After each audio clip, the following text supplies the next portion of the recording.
Muy buenos días para todos. Agradecemos mucho la asistencia a nuestra sesión informativa sobre SagriLab.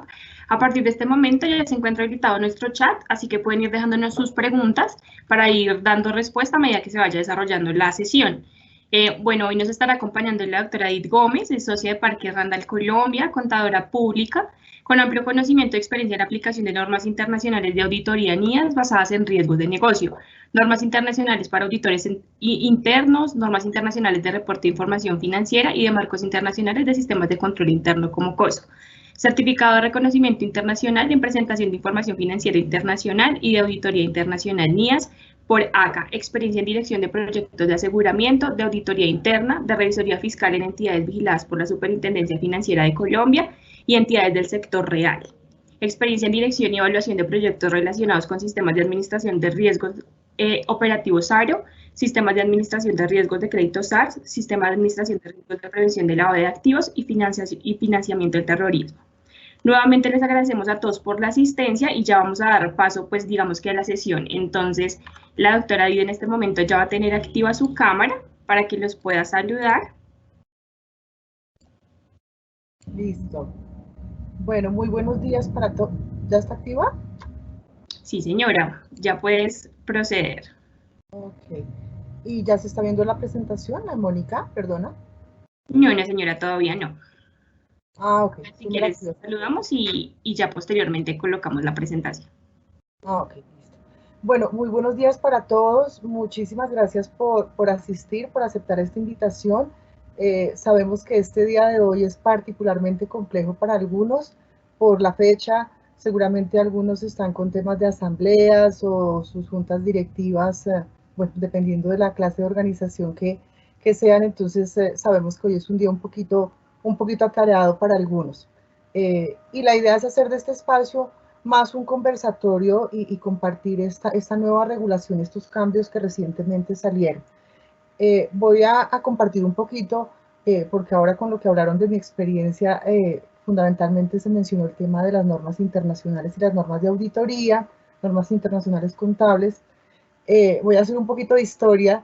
Estos temas de lavado de activos y financiación del terrorismo, digamos que son bastante, ya tienen sus años aquí en Colombia y en el mundo. En Colombia fue el sector financiero el que primero empezó con esta regulación. Por allá en esa época eso se llamaba CIPLAS y de pronto algunos contemporáneos seguramente lo escucharon. Era conocido como CIPLA. Y yo tuve la oportunidad en los años 90 con otra firma de auditoría, de ser revisor fiscal y de formar parte de los equipos de auditoría de bancos como Citibank, como La Vivienda, de varias fiduciarias. Y en esa época, pues, en el equipo de revisoría fiscal, desde el rol de revisoría fiscal, debíamos hacer auditoría a todo el sistema. En ese momento se llamaba CIPLA.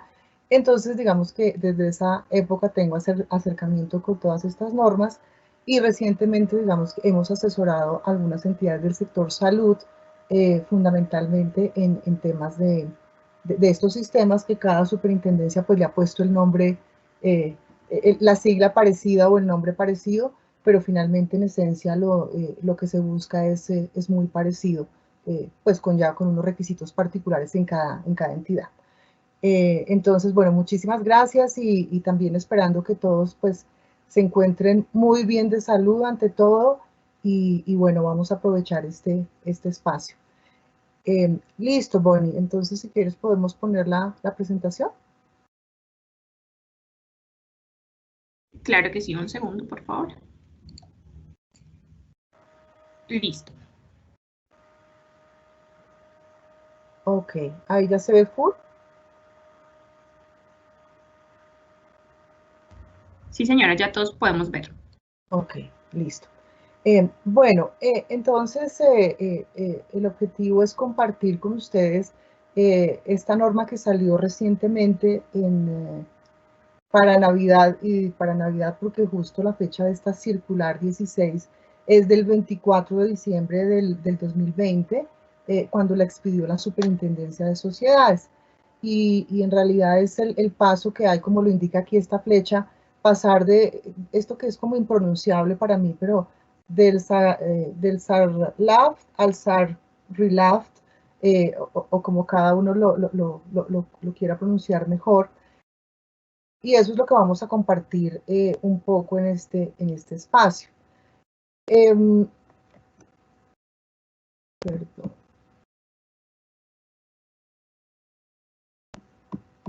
Moni, ¿tú me la puedes ¿qué? Pasar, por favor? Ok, listo. Bueno, ¿de qué vamos a hablar fundamentalmente hoy? Vamos a hablar un poquito de antecedentes, unas generalidades de la norma, concentrarnos un poco en el oficial de cumplimiento, porque es uno de los temas en los que ha suscitado, digamos, alguna serie de inquietudes y consultas, y hablar un poco de los recursos que hay disponibles de consulta gratuita.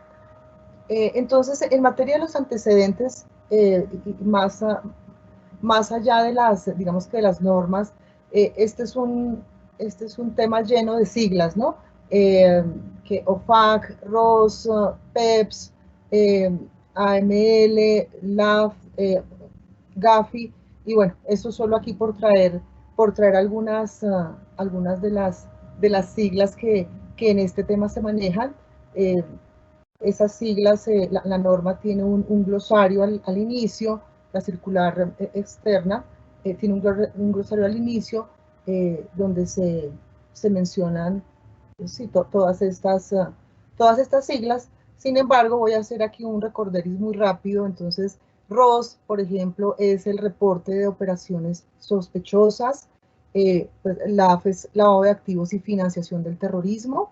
GAFI es el Grupo de Acción Financiera Internacional, una organización, o mejor un equipo, que dicta, digamos, directrices y recomendaciones asociadas con buenas prácticas en estos sistemas. La OFAC es una organización en la que se pueden consultar, digamos, esto que comúnmente llamamos nosotros listas Clinton. Más adelante lo van a ver y ahí va a quedar el enlace, seguramente algunos la conocen. Esa es una manera de hacer consulta en esta fuente, de hacer consultas gratuitas de NIDs o de nombres para saber si están en algún tipo de las listas que se manejan en este enlace de la OFAC. AML es las siglas en inglés de Anti-Money Laundering. PEP son personas expuestas políticamente. Eso para, y bueno, vamos a hablar ahora de nuestra sigla en concreto. Si me ayudas con el que sigue. Si hablamos de la sigla específicamente de este sistema nuevo, si lo miramos por las letras, en realidad en el cambio de la sigla es una I. Antes era SARC, LAFT, y ahora hay una I en la mitad de esas dos, digamos que separando las letras. ¿Y esa I por qué? Porque es de integral. Lo que está buscando la Superintendencia de Sociedades es fortalecer todavía más y enviar un mensaje mucho más contundente sobre la importancia de los riesgos y del enfoque en riesgos en este sistema. Eso fundamentalmente, y por eso habla digamos que de integral, si bien la palabra riesgo sí la traía desde antes, administración del riesgo, se vuelve muy importante porque también lo que se busca es involucrar o crear más conciencia en las organizaciones de que este no es un tema solo o exclusivamente del oficial de cumplimiento en los casos donde hay entidades que tienen oficial de cumplimiento, que lo veremos más adelante. Y digamos que otro tema y otro riesgo importante que se adiciona y que si bien no se ve en la sigla, es este del FPADM, que es el riesgo asociado con el financiamiento de la proliferación de armas de destrucción masiva, que está en toda, digamos que cuando se da el significado de la sigla, es un riesgo que está adicionándose: lavado de activos, financiación del terrorismo y del financiamiento de la proliferación de armas de destrucción masiva. Entonces, para recordar que en letras lo que tenemos es una adición de la I y en riesgos lo que está al final. Por favor, como lo mencionaba Mónica al inicio, en la medida, al final pues vamos a dar un espacio para preguntas si las hay, pero en la medida en que vayan de pronto saliendo preguntas, les agradecemos mucho que las escriban en el chat y con eso, si se les viene algo a la cabeza, pues para que no se nos olvide que las preguntas serán muy útiles y nos ayudan a todos. Bueno, entonces hablando de los antecedentes y complementando lo que decía antes, esto viene ya en Colombia llevamos, o la regulación lleva cerca de 30 años, por los 90 esto ya estaba en el sector financiero. El objetivo es acercarse además a prácticas internacionales. Colombia hoy en día por estar, bueno, desde que ya está vinculada a la OCDE, digamos que tiene que a cumplir todos estos requerimientos de buenas prácticas y por esto es que todas las superintendencias prácticamente tienen su circular o su regulación asociada a este sistema. Por ejemplo, para el sector salud, si hay alguien aquí del sector salud, de pronto en realidad el plazo que les dieron fue muy poco porque en ese momento había un plazo perentorio para cumplir con compromisos internacionales y las entidades del sector salud, digamos que tuvieron muy poco tiempo con relación a otros sectores que pudieron, digamos, ampliar el tema.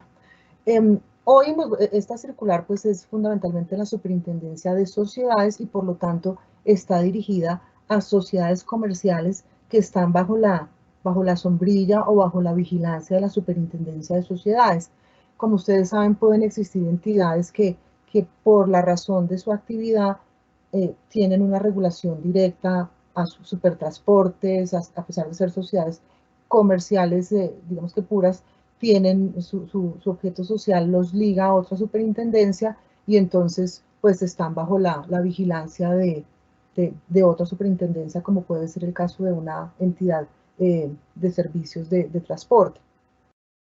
En Colombia, como lo comentaba anteriormente, bueno, con el CIPLA empezaron las entidades del sector financiero. Para esa época hablábamos de superintendencia bancaria, inclusive no financiera, estamos hablando de unos buenos años atrás, y el objetivo pues finalmente es prevenir y mitigar todos los delitos que están asociados alrededor digamos que de estos temas, y fundamentalmente pues cuidar la reputación de las organizaciones y de los países.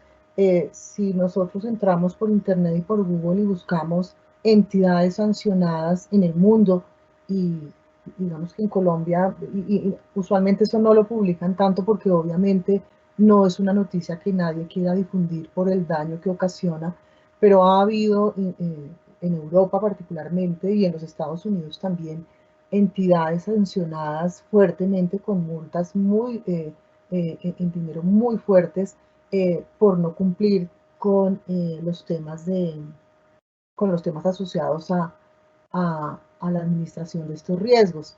En la superintendencia financiera, siguiendo un poquito con la historia, por lo menos mientras que yo estuve vinculada a esas compañías, era bastante exigente y muy rigurosa en la superintendencia por documentación, por no por no cumplir los requisitos, era bastante exigente.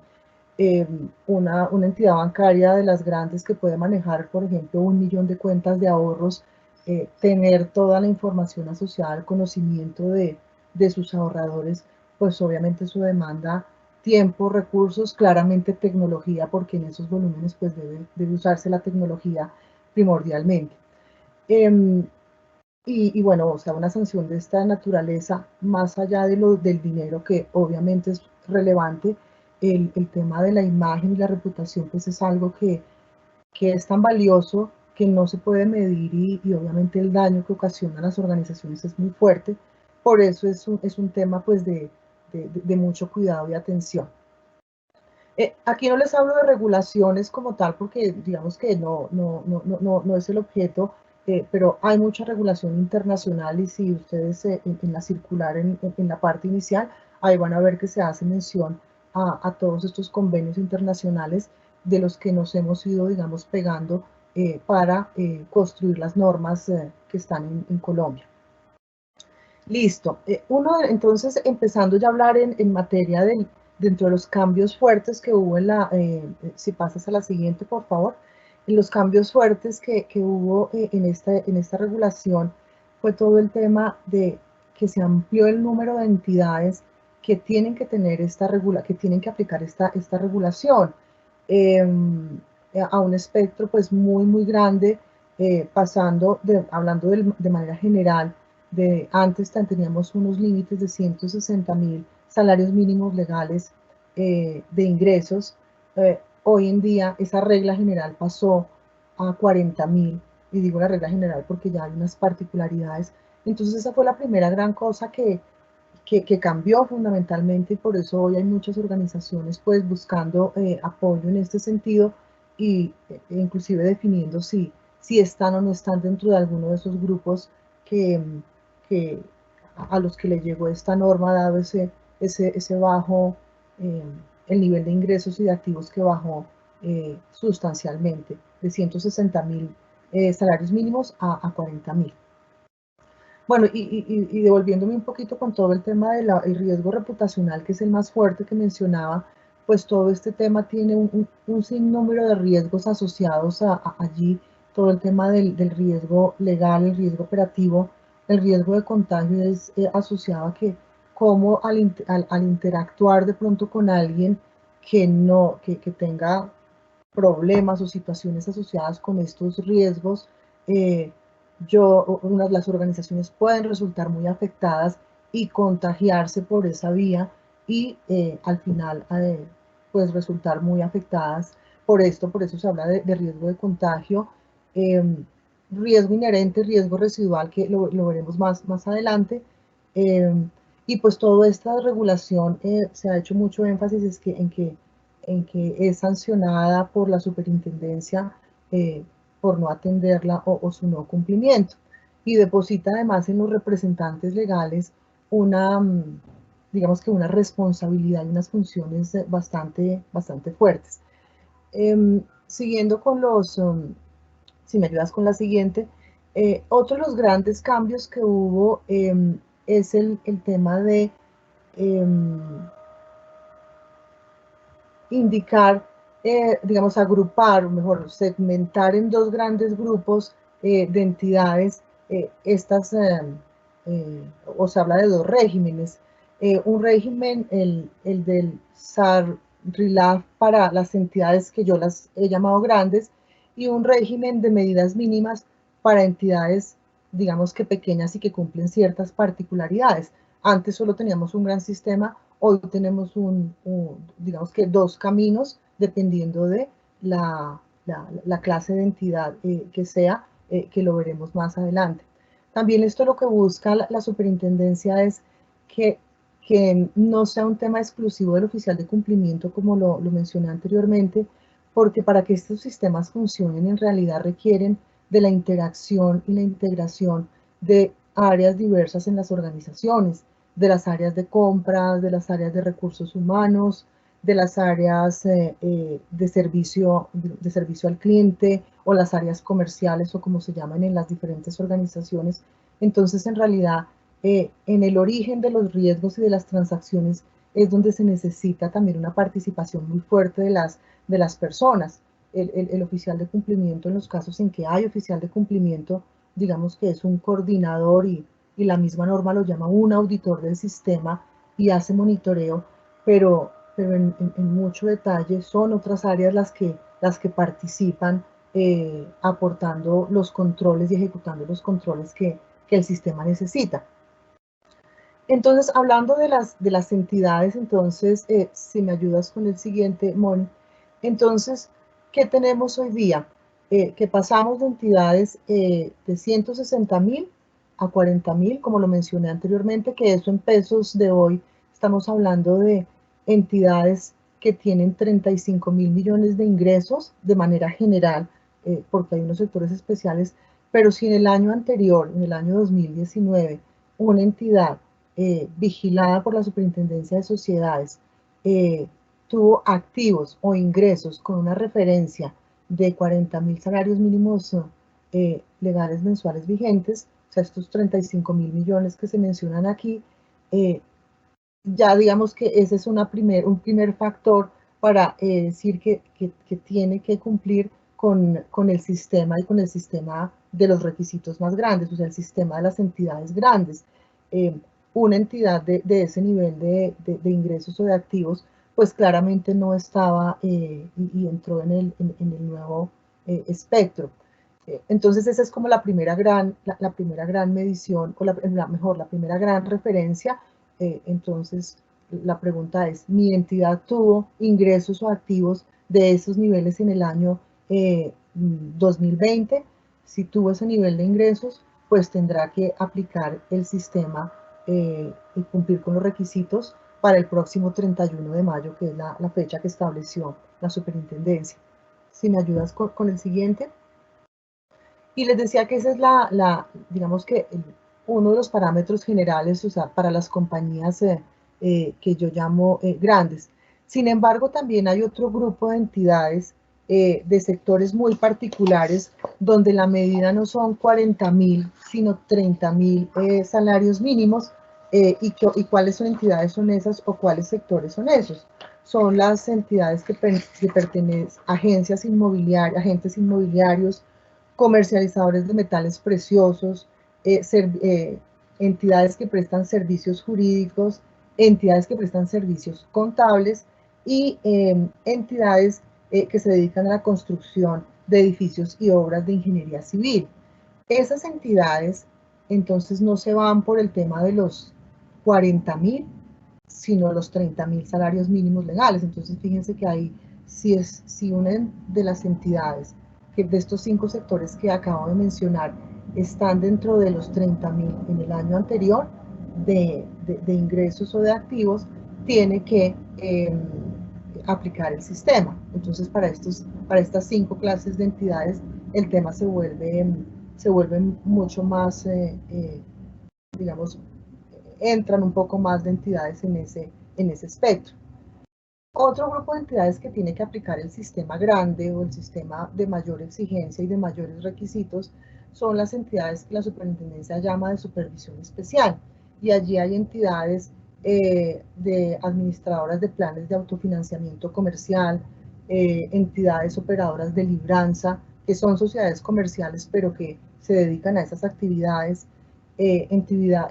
entidades que prestan o que realizan actividades conocidas como multinivel, actividades de mercado multinivel, fondos ganaderos y entidades que se realizan actividades de factoring, sin ser vigiladas, o sea, estas todas bajo la cobija de la Superintendencia de Sociedades, porque si estuvieran bajo la vigilancia de Superfinanciera, pues es desde la Superfinanciera y es el sistema que los cobija el de la Superfinanciera.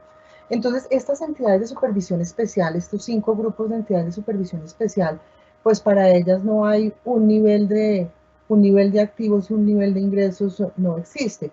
Si cumplen con el objeto social, eso ya las pone en el requisito de implementar un sistema con la mayoría de los requisitos. Y ahora viene el grupo de entidades, el otro régimen, digamos el régimen de entidades pequeñas, y quienes están en ese régimen de entidades pequeñas y de requisitos mínimos, que la norma llama el régimen de medidas mínimas. Entonces allí también encontramos estas mismas entidades de sectores especiales, los agentes inmobiliarios, los comercializadores de metales preciosos, las compañías que prestan servicios jurídicos, las que prestan servicios contables, y solo hasta ahí, estas 4, si sus activos y sus ingresos fueron mayores a 3, en el caso de los ingresos, 3.000 salarios mínimos legales mensuales, esto sería del orden de 2.633 millones en pesos colombianos, o si tienen activos superiores a 5.000 millones, a 5.000 salarios mínimos legales, esto en pesos estaremos hablando de 4.389 millones, hablando, digamos, en cifras cerradas. La cifra es un poquito, pero hablando, digamos, cerrando la cifra, es de ese orden. Entonces, este grupo de entidades pequeñas en esos 4 sectores tendrán que cumplir el régimen de medidas mínimas. Y allí se les adiciona, digamos, un requisito adicional y es el relacionado con el tener un mínimo de operaciones asociadas a 100.000, a 100 salarios mínimos legales. Estos son 87.780.000. Esos 100 salarios asociados a si han recibido aportes o han trabajado con activos virtuales. Ustedes saben que activos virtuales, o mejor, monedas virtuales, hoy en día ese es un tema que está altamente, digamos, en auge. Las transacciones en el mundo de este tipo de monedas como el Bitcoin, que es la más, digamos, conocida, pero hay una diversidad importante de activos de esta naturaleza. Ese es otra, digamos que otro tema fuerte o nuevo en esta regulación, y es que la superintendencia, una entidad o que, digamos, que realice operaciones con este tipo de monedas o que reciba este tipo de monedas, entra a ser una entidad, digamos que especial para aplicar este tipo de medidas. Entonces, como ven, allí el grupo de entidades o la cantidad de entidades que se suman a tener también el régimen de medidas mínimas es una cantidad importante de entidades, solo que en estos 4 sectores que acabé de mencionar, las constructoras y que realizan obras obras civiles, en esas sí no hay la posibilidad de aplicar el régimen de medidas mínimas. Es la única que está, o sea, las constructoras que superan los 30.000 millones de ingresos tienen que irse por el régimen de medidas o el régimen de mayores requerimientos. Y pues hay un tercer grupo que lo plantea la superintendencia, y es que una entidad que tuviese de manera voluntaria acogerse a estas medidas como una buena práctica empresarial, pues tiene la potestad de hacerlo, siguiendo pues los requerimientos establecidos en la regulación. Bueno, entonces ese es digamos que el grupo de entidades que entraron a esta regulación. Seguidamente, si me ayudas, en materia de requisitos, sabes, creo que ayúdame a pasar la siguiente a un cuadro comparativo, y ahorita nos devolvemos al oficial de cumplimiento un poquito más adelante.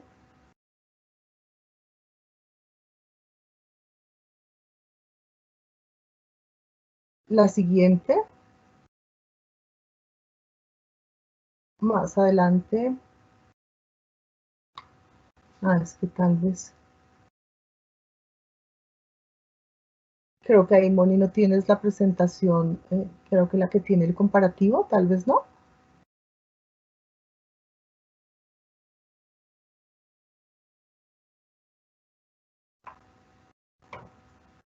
Creo que no tienes ahí la que tiene el comparativo.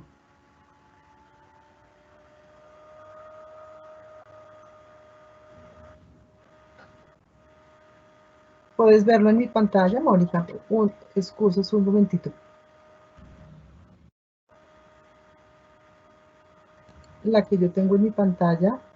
Compárteme tu pantalla, por favor, y la ponemos para todos. Ok.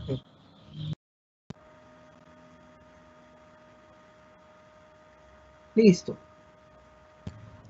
Listo, ya la vemos. ¿Ya se ve? Sí, señora, ya la vemos. Okay. Oye, pero parece que yo no la veo.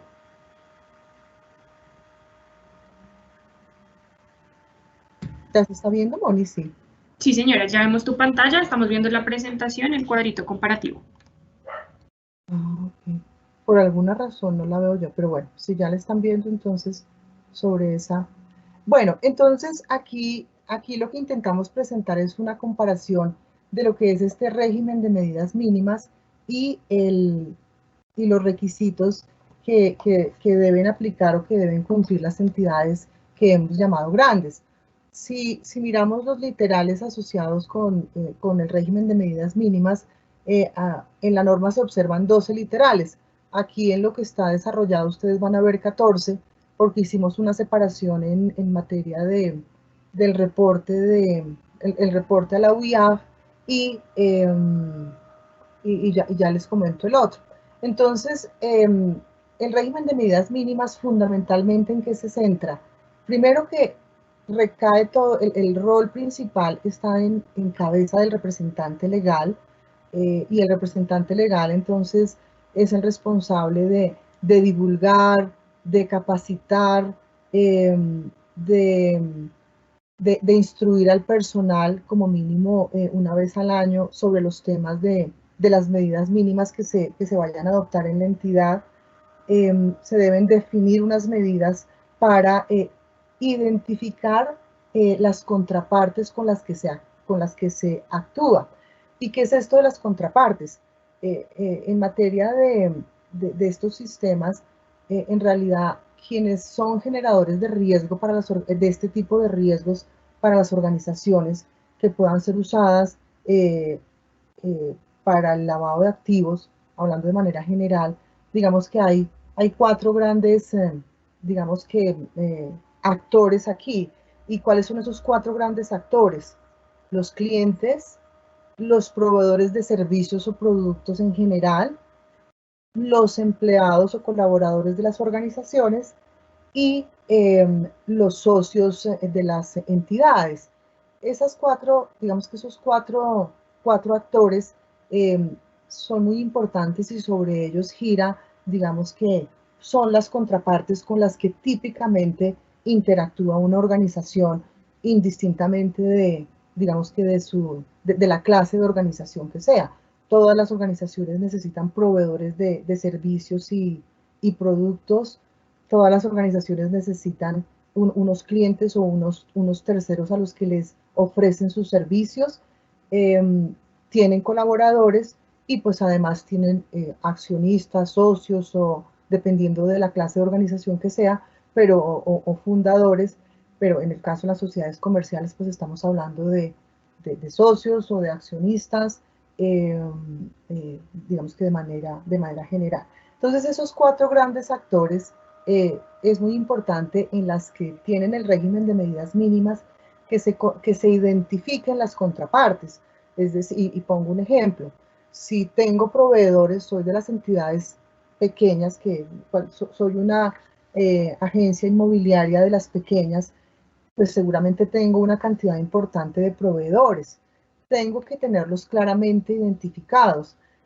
No pudiera ser que un proveedor que no tengo identificado fuera o sería de mucho riesgo que fuera proveedor de una organización.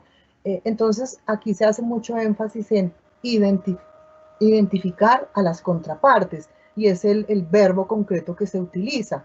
Identificarlas a través de fuentes confiables e independientes, no a través directamente del tercero, de la contraparte, del proveedor, siguiendo con mi ejemplo, sino a través de fuentes de información externas que nos puedan ayudar. ¿Cuál es la gran diferencia? Y aquí empiezo a hacer como el comparativo. En cambio, en el sistema de las entidades grandes, además de identificar, se va un paso más allá y es el de conocer a un muy buen nivel a esas contrapartes con las que se interactúa. Y para eso pues se deben establecer mecanismos que permitan en efecto conocer a esas contrapartes, llámese proveedores, clientes, potenciales empleados o empleados que ya están, y a los socios o nuevos socios o participantes que puedan entrar en la organización. ¿Y por qué los que ya están también? Porque en el sistema de organización para entidades grandes, ese conocimiento que implica que yo cada año también tengo que actualizar la información de esas contrapartes. ¿Por qué? Porque hoy que vinculo a un proveedor o que empiezo a trabajar con un proveedor, por ejemplo, pues seguramente lo identifico, lo conozco, hago toda mi debida diligencia para conocerlo, pero al cabo de un año las condiciones de actividad pueden cambiar y por eso la norma dice debe haber unas actualizaciones de información con una periodicidad específica como parte del sistema. Como comprenderán ustedes, hacer esa actualización de información pues también demanda tiempo, recursos y demás. Ahí ya empiezan a saltar diferencias y por eso aquí en el comparativo se resalta el conocer. El conocer implica que esa frecuencia de actualización de los contrapartes debe existir. ¿Qué más me pide el régimen de medidas mínimas? Tiene una fuerte orientación a realizar debida diligencia, pero solo digamos que en casos donde, digamos que para entender mejor la esencia de las operaciones y sobre todo para mirar la consistencia que hay entre el nivel de, digamos que patrimonial o de y frente a las operaciones, por ejemplo, que hace ese tercero. Eso tiene que tener un nivel de consistencia y de coherencia, porque seguramente entidades con unos patrimonios o contrapartes con unos patrimonios mínimos que realizan unas operaciones de unos niveles muy llamativos o significativamente diferentes a lo que es su patrimonio, cuando la actividad misma no resulta coherente, pues tiene que ser una señal de alerta o un llamado de atención para pensar que de pronto es una contraparte que pudiera traerle riesgos a la organización desde la perspectiva del riesgo de lavado de activos y financiación del terrorismo y demás que estamos conversando. Es importante también que haya soportes y documentación que pruebe que en efecto se han identificado esas contrapartes. Hay una tarea de reportar también a la UIAF. Aquí no me he detenido a comparar con el otro lado porque todo esto que estoy diciendo también es aplicable en el sistema de mayores requerimientos. Una cosa muy importante y es que hay que diseñar el sistema en cualquiera de las medidas mínimas o el sistema grande ajustado a las características de la organización y a la naturaleza de la organización. Copiar un sistema seguramente puede resultar mucho más costoso que, pues que no tenerlo inclusive, porque cada organización pues es un mundo propio con sus riesgos propios y por lo tanto el sistema debe diseñarse a las medidas de cada entidad, o las medidas mínimas igual deben estar, guardar coherencia con la actividad de la entidad. Debe existir en un documento en los dos, sin duda, si bien expresamente en el régimen de medidas mínimas no se dice, pero sin duda debe haber algún tipo de documento que sirva además para divulgar, para comunicar. En el sistema grande se habla de un manual, debe existir un manual y ahí sí concretamente la regulación habla de un manual donde se incorpore toda la descripción del sistema y todos los requisitos que debe cumplir el sistema. Entonces, allí, por ejemplo, hay una diferencia importante porque debe haber un manual. E insisto en el sistema en el régimen de medidas mínimas, pues lo más prudente es que también exista un documento, seguramente no se llamará manual, sino como una guía o qué sé yo, pero igual pudiera llamarse manual, pero sí debe haber algún tipo de documento que oriente y ayude a, a, a divulgar y a capacitar en estos temas a los colaboradores y a todos los actores en cada uno de los regímenes. Reportar a la UIAF, ya lo había comentado, en los dos casos es un tema digamos, que se debe hacer. ¿Quién reporta? En el caso del régimen de medidas mínimas, pues es el representante legal. En el caso del sistema grande, es el oficial de cumplimiento, porque otra de las grandes diferencias en los dos caminos es que uno sí tiene oficial de cumplimiento y el otro no hace esa exigencia. Aquí seguimos con otras diferencias. La norma exige que haya una, en el sistema para entidades pequeñas, digámoslo así, consultar las listas vinculantes o lo que conocemos comúnmente como listas Clinton. ¿Consultarlas para qué? Para identificar si hay alguna entidad reportada, alguna contraparte reportada y en esas listas, y consecuentemente tendrá la entidad que reportarla a la UIAF. Aquí es importante mencionar algo, y es que el reporte a la UIAF es la unidad de información, de análisis de información financiera. Ese reporte que se hace allí no representa una denuncia, es solo informativo, y es la UIAF y a través de la Fiscalía y los demás organismos que están en toda esta cadena los que se encargan de hacer las investigaciones y, digamos, de profundizar sobre lo que se les reporta. Tiene obviamente la confidencialidad correspondiente, pero no se entiende el reporte como una denuncia en principio, pero sí hay una obligación de reportar en cualquiera de los dos sistemas, digámoslo así.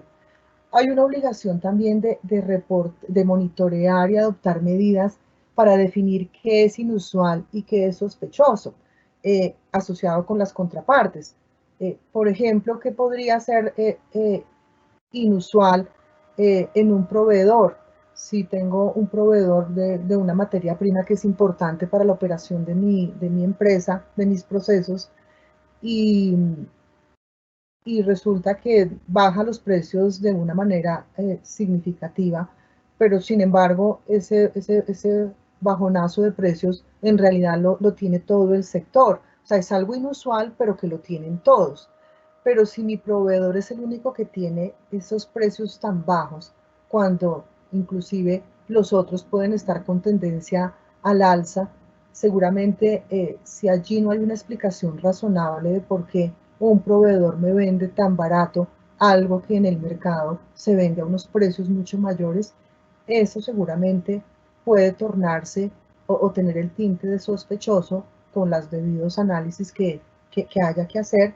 Pero para citar un ejemplo de qué es inusual y qué es sospechoso, ese concepto se maneja en los dos, en las dos posibilidades de regímenes, y es importante, digamos, definir y monitorear pues qué es inusual y qué es sospechoso.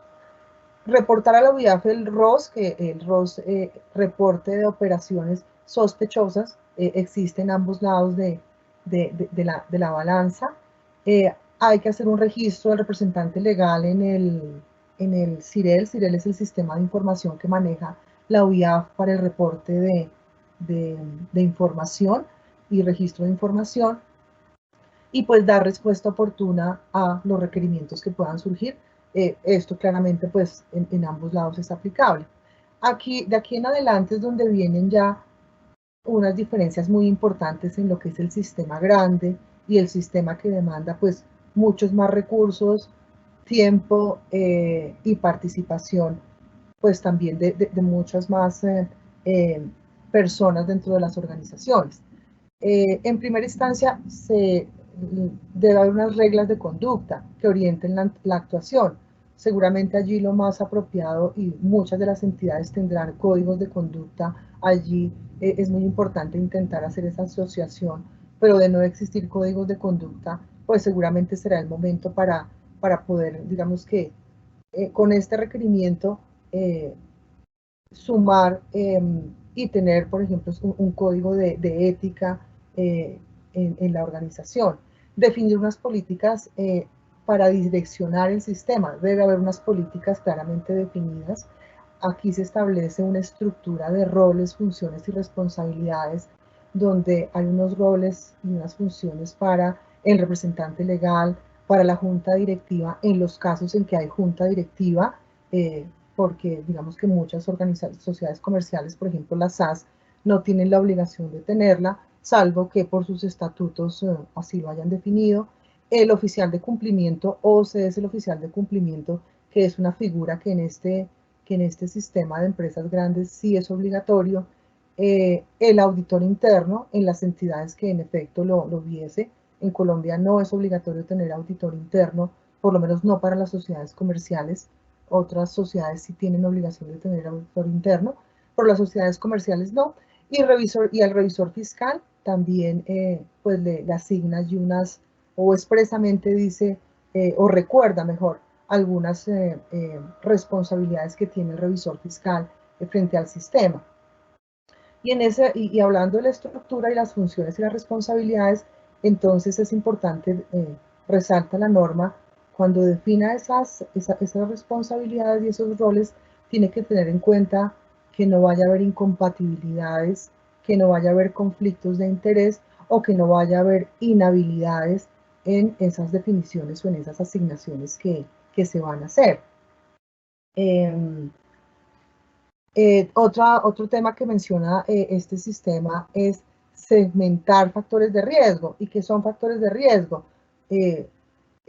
Elementos que originan riesgo. ¿Y quiénes originan riesgo? Las contrapartes que mencionamos hace un rato. Los productos o los servicios que yo ofrezco pueden ser originadores de riesgo, de los riesgos de los que estamos hablando. Las actividades que se realizan, los canales de distribución que utilizo para mis productos o mis servicios también pueden ser generadores de riesgo, y las jurisdicciones geográficas donde yo esté localizado también puede ser, o donde ofrezca mis servicios geográficamente, también puede ser generadores de riesgo.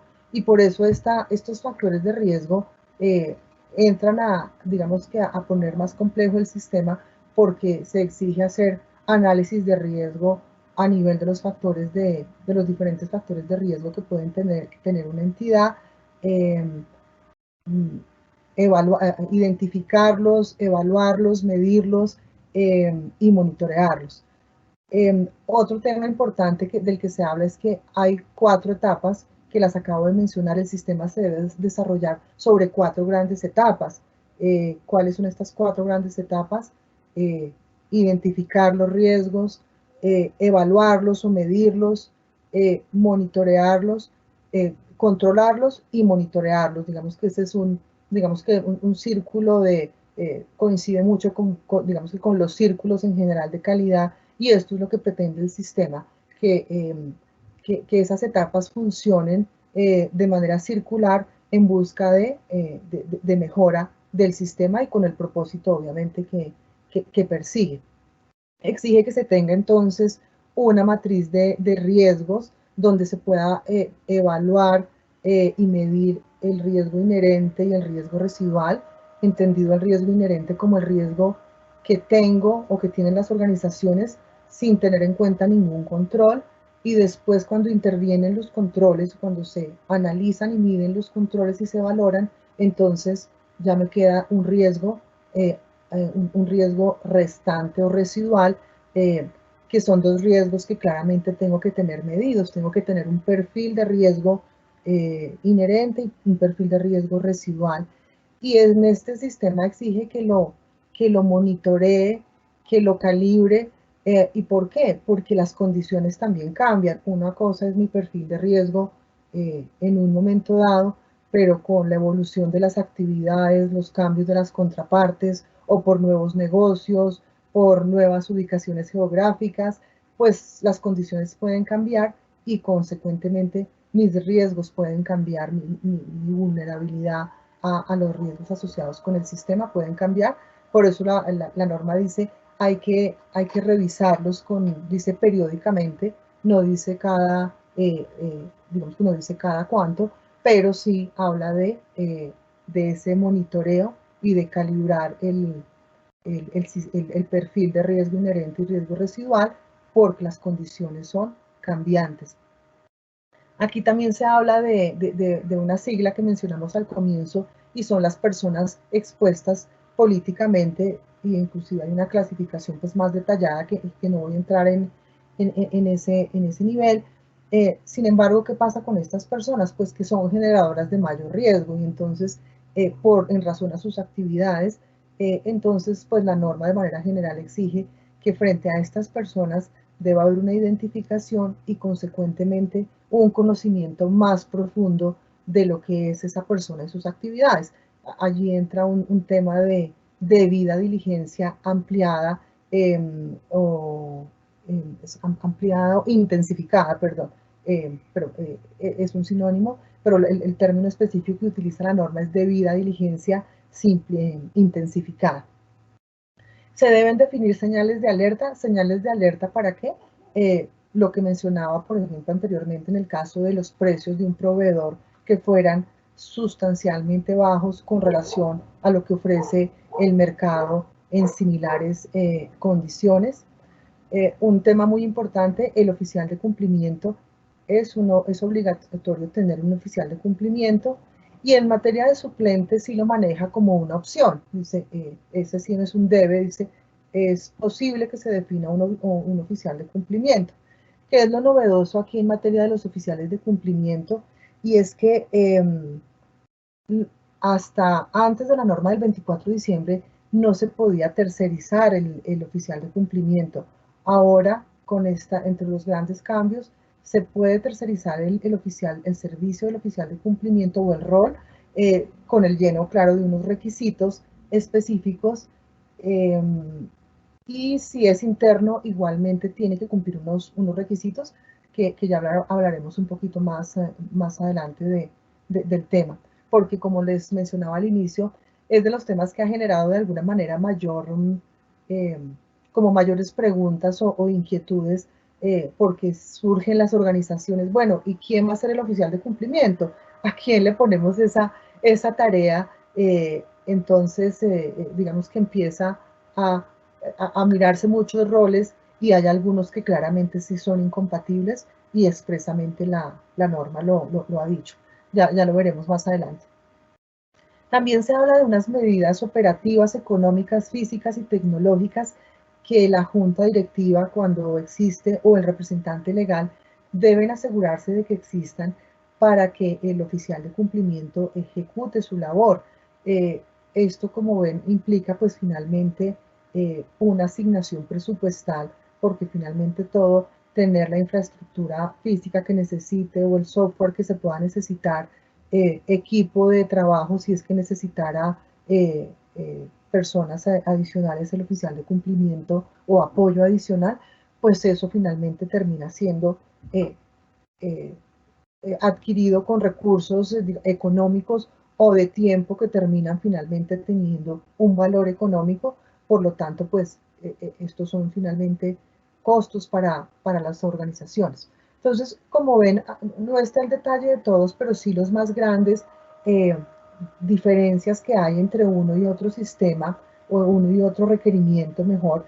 Y como se pueden dar cuenta, pues sí hay una diferencia sustancial en materia de los requerimientos y consecuentemente lo que le puede llegar o lo que tiene que invertir la entidad para implementar el sistema integrado versus una entidad que pueda o que encaje dentro del régimen de medidas mínimas.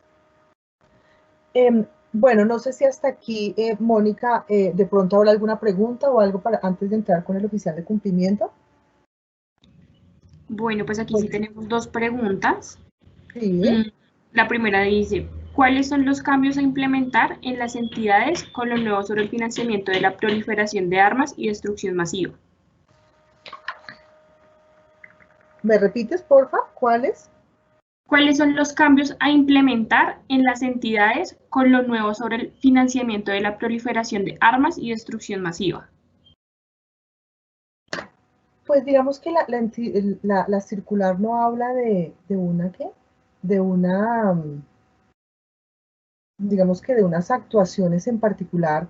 Lo que sucede es que todos estos organismos que internacionalmente han sido identificados como generadores de este tipo de riesgos, cuando se consultan estas listas, allí en las listas es donde los gobiernos internacionalmente allí encuentra una serie de organizaciones que por haber sido identificadas en este tipo de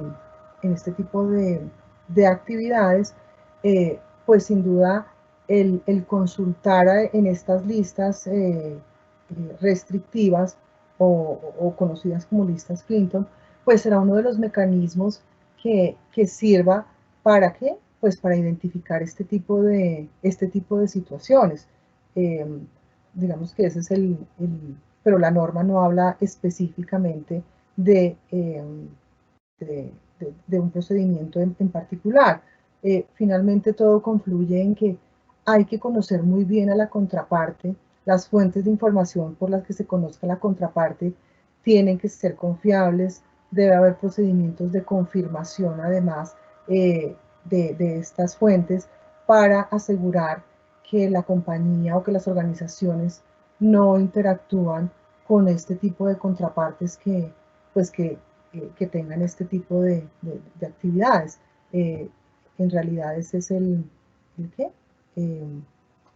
Uno de los mecanismos, seguramente no el único, pero lo resumiría en eso. Las consultas son muy importantes en estas listas restrictivas internacionales, que allí es, y lo complemento, las listas, pues hay un sinnúmero de listas, y hoy muchas organizaciones pues ofrecen hay unas gratuitas, como les decía, por la OFAC, pero hay otras que son, se compra esa información para consultar y tener, digamos que acceso a una cantidad de listas muchísimo mayores para consultar a las contrapartes, y pues el conocimiento de las contrapartes es sin duda fundamental en estos procesos.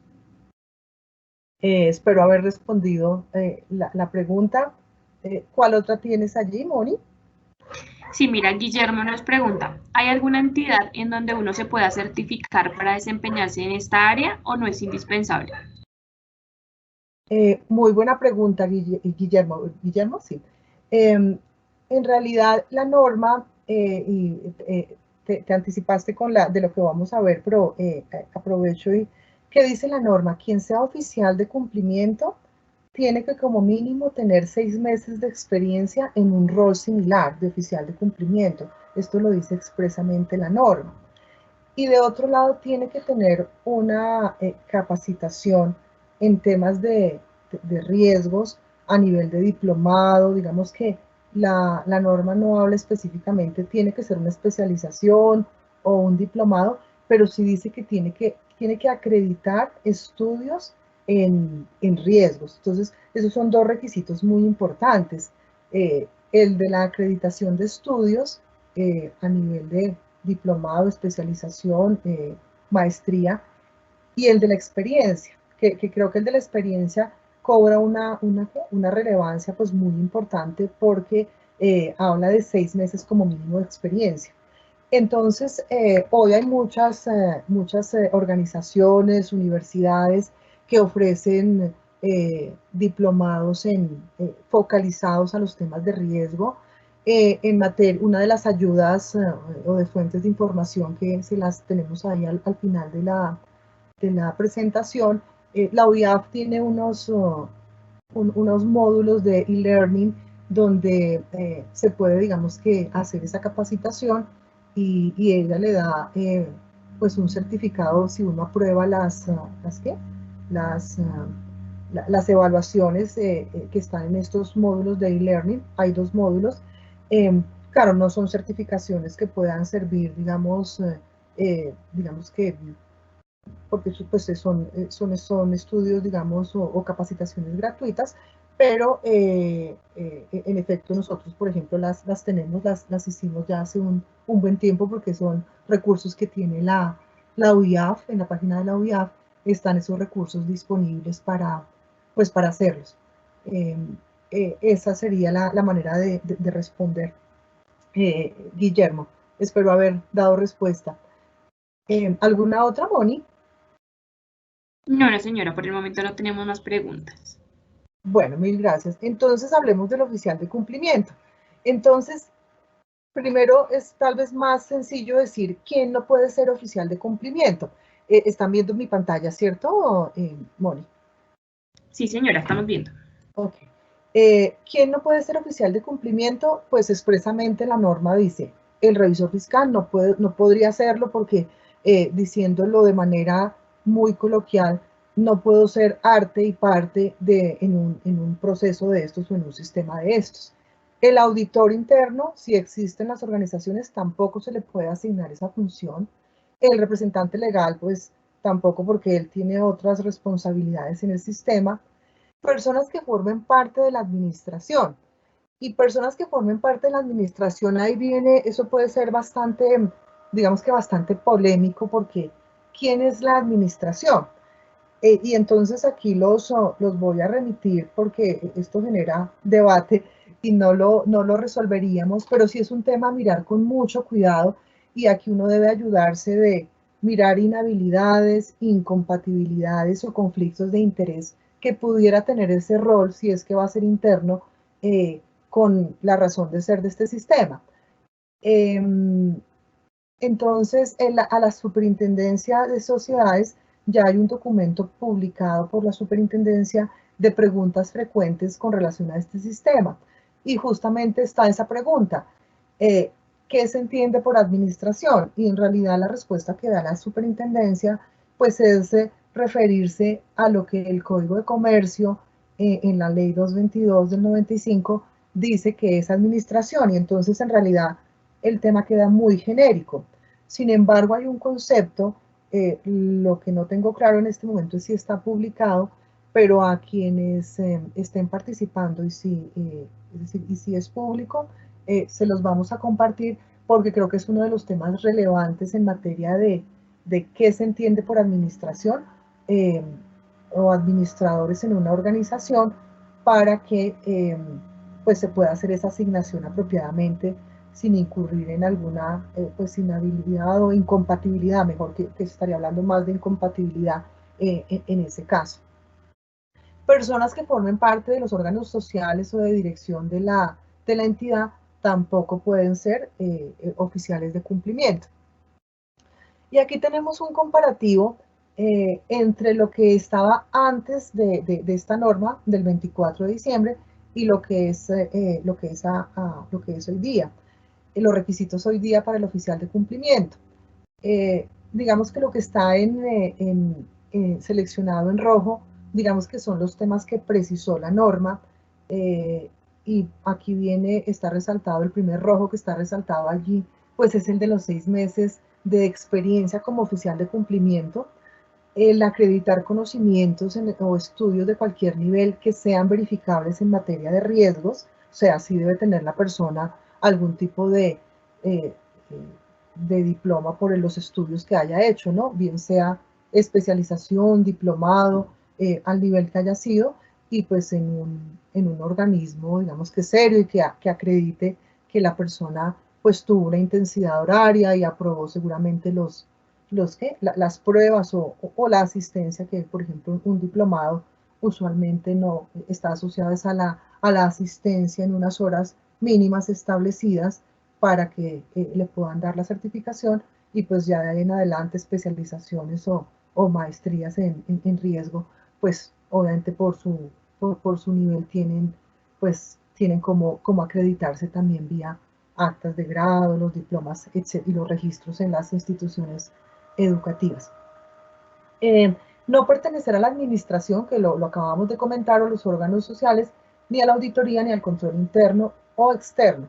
Y allí, pues, digamos que en los externos cabe el revisor fiscal, pero sin embargo, textualmente aquí otra vez se dice, no puede ser el revisor fiscal. Puede contratarse externamente, que es lo novedoso que trajo esta norma. Sin embargo, contratarse externamente con el lleno de unos requisitos. Por ejemplo, que la persona no puede ser oficial de cumplimiento en más de 10 empresas que tengan la obligación de tener este sistema. Entonces, será necesario que si una entidad decide contratar o tercerizar el oficial de cumplimiento, pues se asegure, entre otras cosas, de esto y de otra serie de requisitos que la norma hace mención. Se debe informar a la superintendencia el nombre del oficial de cumplimiento, tanto principal y si suplente, si la entidad decide nombrar un suplente, y se debe adjuntar la hoja de vida de esas personas, en el caso de que estemos hablando de los dos, a la superintendencia. Hay que remitir esa información a la superintendencia. Y se debe, bueno, designar el oficial de cumplimiento suplente, como lo mencioné anteriormente, en la medida en que la entidad voluntariamente decida que quiere tener un oficial de cumplimiento suplente. La superintendencia, digamos que motiva mucho a tener el suplente porque dice es importante que en las ausencias temporales, pero sobre todo si fueran permanentes, que no quede, digamos, un espacio de tiempo importante sin ocupar o sin que se desempeñen las actividades del oficial de cumplimiento. Sin embargo, lo plantea de manera voluntaria. También una mención especial que se hace allí es que si tratándose de organizaciones donde haya grupo empresarial, es posible manejar el oficial de cumplimiento a nivel de grupo. Eso está previsto. Esas son las comparaciones, digamos que más, y aquí vienen los requisitos cuando es tercerizado el oficial de cumplimiento, que no fungir como oficial de cumplimiento en más de 10 empresas obligadas, no fungir como oficial de cumplimiento en más de una empresa obligada, para empresas que compitan entre sí, o sea, que sean de la misma actividad, y el órgano social que designa el oficial de cumplimiento, que cuando hay juntas directivas, este es el órgano que tiene la facultad para designarlo, pues tiene que asegurarse de que no actúen más de una entidad, pues que sean competencia entre ellas. Y ya hay una serie de medidas más detalladas que las establece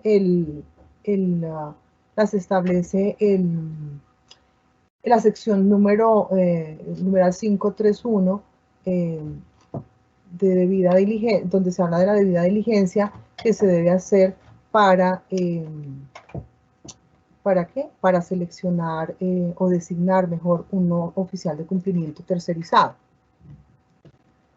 En materia de, bueno, aquí hablando del revisor fiscal, del oficial de cumplimiento, ¿habrá alguna pregunta adicional o complementaria de pronto?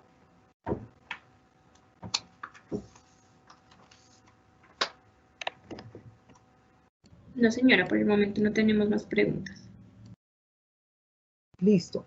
Bueno, en materia de las funciones o los roles que se establecen para el representante legal, hay unas menciones importantes para hacer, porque específicamente adicionó estas que ustedes pueden ver en pantalla, y es que el representante legal tiene que mirar en detalle los resultados de la evaluación del riesgo que haga el oficial de cumplimiento, digamos que de las auditorías que haga el oficial de cumplimiento, y debe además asegurarse de que los planes de acción que se tengan que llevar a cabo se cuente con los recursos para poder, digamos, ejecutar y cumplir con esos planes de acción que surjan de las evaluaciones que haga el oficial de cumplimiento. Debe en la misma línea, pues debe asegurarse de que el oficial de cumplimiento cuente con los recursos, la disponibilidad de tiempo necesaria para desarrollar sus funciones, y debe pues apoyar en general al oficial de cumplimiento para que su trabajo pues pueda ser efectivo y cumpla o que cubra mejor cada una de las diferentes etapas del sistema, como son y las actividades como es diseñar el sistema, dirigir, supervisar y monitorear.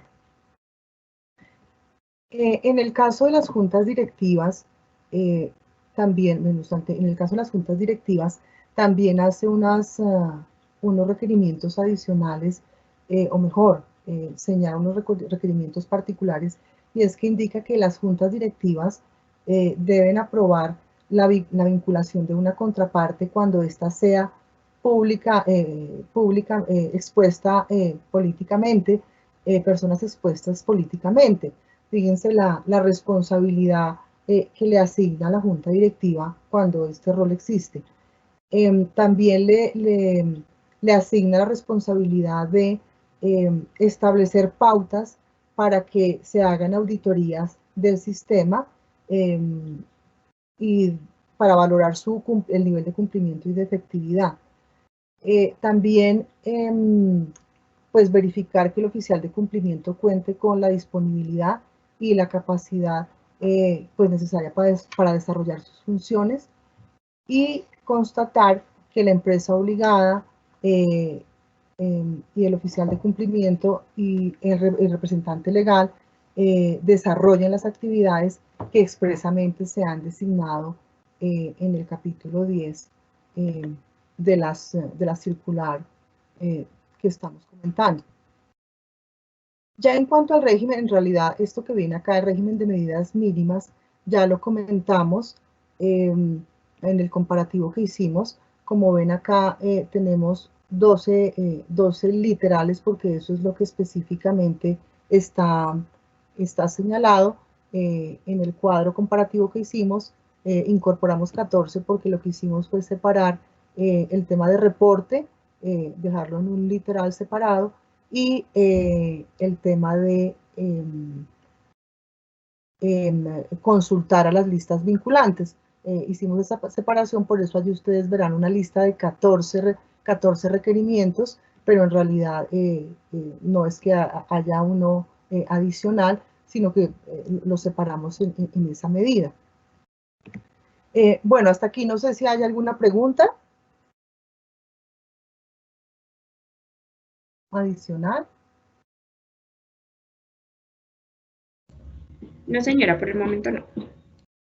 Listo.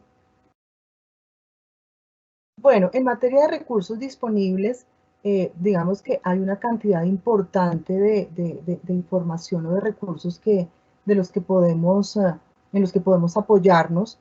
¿Qué recursos disponibles hay? Los módulos de e-learning que mencioné hace un momento, son 2 módulos. Aquí ustedes van a encontrar pues el enlace, pero si entran a la página de la UIAP, lo van a encontrar, pues lo pueden encontrar.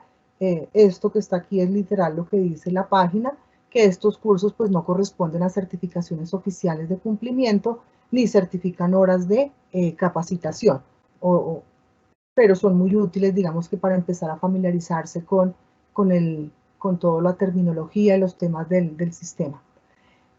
La OFAC, que la mencionamos anteriormente, que es la Oficina de Control de Lavados de Activos Extranjeros en los Estados Unidos, pues es una oficina o un organismo que, entre otras cosas, facilita estas listas, que igual ahí está el enlace en la pantalla que aparece cuando uno llega a este enlace. Lo que se hace es digitar o los números de identificación o los nombres de las personas y pues sale un reporte. Si identifica esos nombres o esas personas, pues sale el reporte correspondiente, o igual indica que no fue encontrado ese NID o cédula o el dato que le hayamos incorporado a esta consulta. Tenemos que permite hacer la consulta en las 2 vías.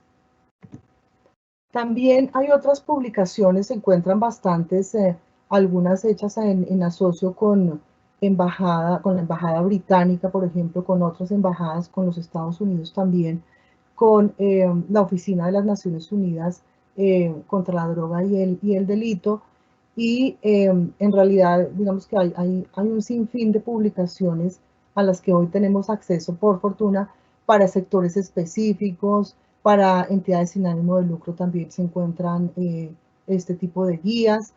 Hay en realidad unas bastante buenas con ejemplos específicos. Hay otras asociadas a las buenas prácticas en esta materia. También, o sea, no lo incorporé aquí, pero lo vamos a adicionar. La Superintendencia de Sociedades pues tiene esta guía que recientemente sacó de preguntas frecuentes. También el año pasado emitió algunos documentos asociados a el rol, particularmente, por ejemplo, quienes actúan como revisores fiscales. También sacó unos documentos, un documento particularmente que habla de las responsabilidades del revisor fiscal, y allí lo menciono, quienes ejercemos también en ejercicios de revisoría fiscal, tenemos una función allá adicionada al artículo 207 del Código de Comercio que señala la obligación de reportar si en el curso de nuestras actividades identificamos una operación sospechosa, hay que reportarla a la UIAF. Por eso la UIAF tiene, pues establece la posibilidad de crear usuarios en su sistema para revisores fiscales en la medida en que un revisor fiscal se enfrentara o tuviera una situación de esas, pues tiene la obligación de reportarlo por requerimientos de ley. Entonces allí también pueden encontrar una cantidad importante de fuentes de consulta que se las vamos a complementarlo aquí en la presentación y esa presentación se las hacemos llegar. Bueno, hasta aquí pues es la información que queríamos compartir. No sé si hay alguna pregunta adicional.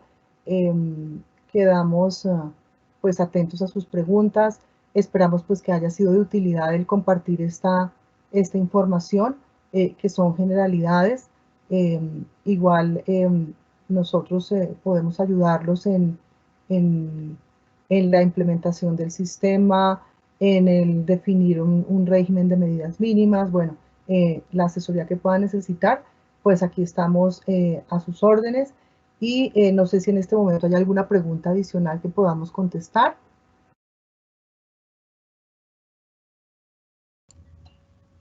No, no señora, no se generan más dudas por parte de los asistentes, no hay más preguntas. Listo, entonces yo creo que podemos dar por terminado. Agradecerles a todos muchísimo su asistencia, el de destinar este tiempo y bueno, quedamos a sus órdenes para lo que puedan necesitar y bueno, hasta la próxima. Que se cuiden muchísimo en estos tiempos complejos para todos. Muchas gracias. Bueno, muchas gracias entonces a la señora Edith por su presentación e intervención, a todas las personas pues que participaron, estuvieron partícipes en el chat, asistieron el día de hoy y nos regalaron el espacio. Recuerden que en el chat les dejamos un enlace para una encuesta pequeñita, entonces agradecemos que la puedan diligenciar y a vuelta de correo del que registren ahí les estaremos enviando las memorias, en este caso la grabación y la presentación utilizada por el expositor. De nuevo, mil gracias a todos y esperamos pues, poder encontrarnos en un próximo espacio de formación. Buena tarde para todos. Gracias, gracias.